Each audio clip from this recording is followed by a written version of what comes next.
guys, it's Chi and I'm very excited to restart this YouTube channel, and I thought what would be better to do that than to start with my top 5 reads of 2018. So without further ado, let's just jump right in. First, I have to say that I didn't manage to read as many books in 2018 as I hoped to do, as I wished to do, which is basically due to the fact that I wrote 2 books this year, both of which are coming out in January, which I'm very excited about. So that's why, because basically I spent most of my time writing instead of reading. I didn't manage to read as many books, but those I read were pretty amazing, so it's still very, very worth to talk about them. So number 5 on my list is a book that belongs to a genre that I didn't expect to like so much as I do now, because it's a genre that I just started reading about 2 years ago, I think, and that would be contemporary novels. And this book is What If It's Us by Becky Albertalli and Adam Silvera. As you can guess from it being on my top 5 favorite books of 2018, I really, really loved this book. For those of you who don't know what this book is about, it's about Ben and Arthur is in New York for the summer because of an internship. And there he meets Ben in the post office, and it's very, very cute how they meet. And Arthur is somebody who really believes in the universe and believes that what is supposed to happen to him will happen. And Ben, because of his recent breakup, he started doubting the universe. And the two of them are pretty different, but so cute together, and this is just basically a feel-good book, even though it feels real, it feels honest, so don't get me wrong on that. It's not just fluff and cuteness. There are real problems and real struggles in it, and the book is ending on a quite real note, so I really, really love that about it. And one of the best things about this book is the title, What If It's Us. It refers to a song from the musical Dear Evan Hansen, Only Us, and it's very cute how it's done in this book, because part 1 says what if, and then we have part 2 saying it's us and only us, and so it's just basically the song put into a book form. And it's very, very cute, and I love that musical. And there are so many musical references, because Arthur is pretty much a musical nerd, and a lot of talk about Hamilton, and I absolutely adore Hamilton, so that was pretty fun to read. And yeah, this is basically, it's just very, very cute and very, very real, and I loved it so much. Number 4 on my list is basically 2 books instead of 1, and this will happen quite a lot on this list, because I try to read all of the books in a series this year if I had the time to do that. So number 4 is Six of Crows and Crooked Kingdom by Leigh Bardugo. For those of you who don't know the books, this is a book set in the Grishaverse. So if you haven't read the Shadow and Bone trilogy, I personally recommend you to read it before you read Six of Crows. You don't really have to do that, but from my personal opinion, it's easier to get into these books if you already have this sort of general knowledge of the world from the Shadow and Bone trilogy.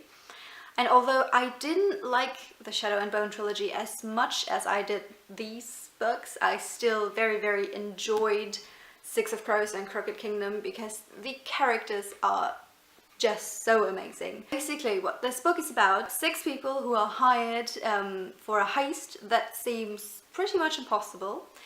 They still manage to pull it off somehow, and well, I loved all of them. So we have 6 different point of views in this book. All of them are pretty different, and they have their own characteristic traits, and I just enjoyed them so much. And basically what I loved most about this book is just the characters. Don't get me wrong, I love the plot. I think it was really, really interesting, and I love the world building. I think it's better than the Grishaverse, than in the Shadow and Bone trilogy, I mean. And I'm very, very excited to get into The King of Scars, which comes out in January. I think most of what this book made so great for me are simply the characters, because they are so deep and so emotional, and I have so many feels for all of them, and I love them so much. So this is just one reason why I will reread this book, I guess, a lot of times, because I can't get enough of them, and I really hope that we do get to meet them again. I know that one of these characters will return in The King of Scars, and I'm very excited for that, but still I hope we get to see them together one day again, because they're just great. Number 3 on my list is a book that I've read very, very recently and that I've fallen in love with immediately, because it is just absolutely amazing, and that is Vicious by V.E. Schwab. I don't have the cover right now, so I'm showing you a black book, but this is Vicious. It's the first installment in the Villains series. Right now it's a duology, but I think that there will be more books in this series. I have only read Vicious so far. I'm very, very excited to read Vengeful, which came out earlier this year, and I guess it will be absolutely amazing, because this book was so amazing. You can't believe it. I don't even really know how to describe what this book is about without spoiling any of it to you, because it's basically about this two boys, Victor and Eli, who were roommates. They were roommates. And they are very, very extraordinary, and this is in a sense that extraordinary people in this book are like, how can I describe it? It's a little bit like X-Men. We have extraordinary people with extraordinary abilities, the EOs, who are like mutants in the X-Men world. Well, it's really difficult to summarize the story in a quick way, because it's jumping in the timelines. So we basically start in the first chapter with, I think, Last Night. Yes, Last Night is the first. And then we go 10 years back, and then we jump between these timelines. So this is not a linear storytelling, but I really, really enjoyed that about this book, because it was interesting to see how we got from this 10 years ago to the last night point, or to the now point. And well, basically it's a story about revenge, because Eli and Victor, they used to be best friends, and now they're not, because of some things that happened that I can't tell you, because that would be a major spoiler. But they meet again, or they need to meet again, and Victor wants to meet him again, and to basically sort this thing out. This is a fantastic book. The storytelling is amazing, the writing is amazing, and I can't wait to get into Vengeful and see how this continues, because I don't know how you guys did it. Those of you who read Vicious, I don't know, 5 years ago or something, when it came out, because this ending, it's not an ending. I can't accept that as an ending, so I'm very grateful that I've only picked this book up this month, last month or something, and that I can get into Vengeful right now and don't have to wait I don't know how many years. And yeah, so number 3 on my list, Vicious by V.E. Schwab, because it's amazing, you guys. Number 2 on my list is again a book that belongs to a series, and I've read all 3 of them this year. So I'm still just showing you one of the books, because all 3 of them are my favorites, but that would be too much to put them all together on this list, if you know what I mean. And if I had to pick one of the 3, I think I would pick the first one, because it was just overwhelmingly different and new and amazing and everything that I love about a book, and that is Illuminae by Amy Kaufman and Jay Kristoff. And I have to say that I only discovered Jay Kristoff this year as an author for myself, and I loved all of his books. I read all of his books this year, and the only one that I was not absolutely impressed by was Lifelike. I thought it was interesting, but it was not his best work, I think. I'm still very, very interested to read Deviate, which comes out in May, I think, the second book in the Lifelike series, but Illuminae really blew my mind, and it was so fantastic. this has to be number 2 on my top 5 reads, together with Gemini and Obsidio, because this whole series is just way too good for words. First of all, it's written in this kind of, I don't know if you can see that, like, what's it called?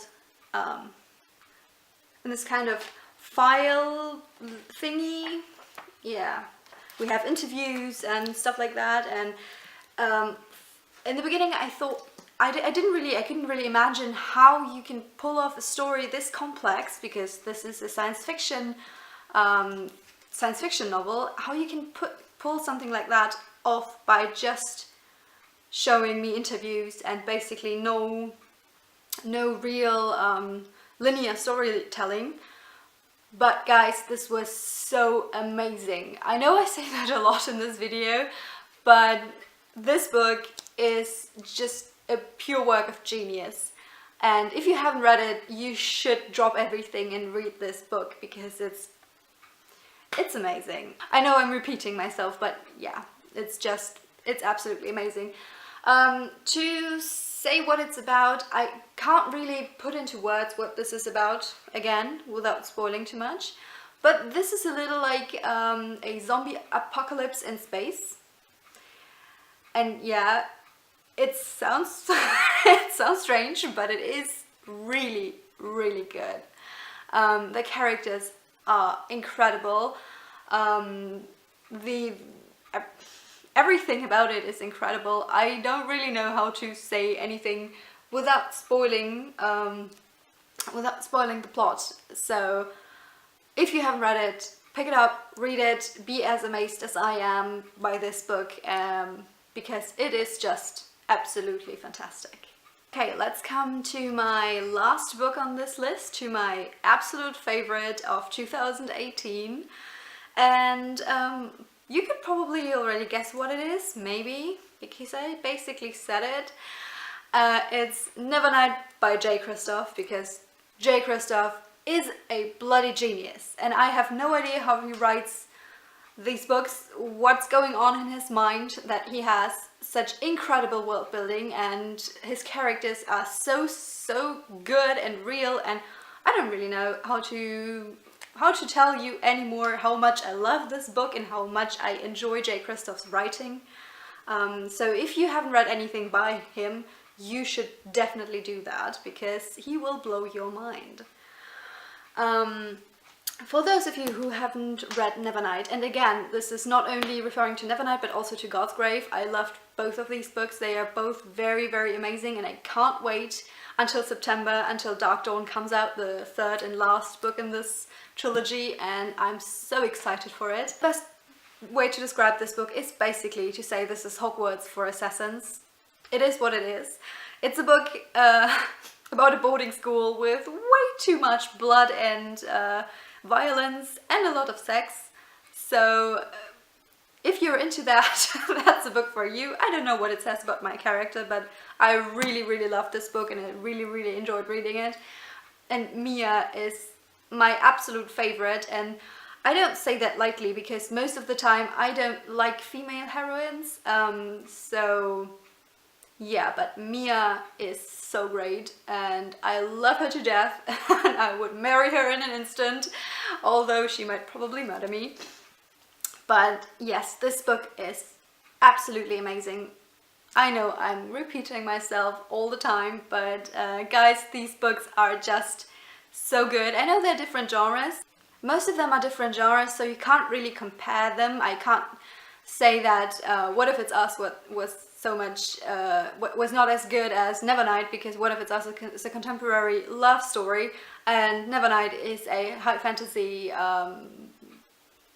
violence thingy.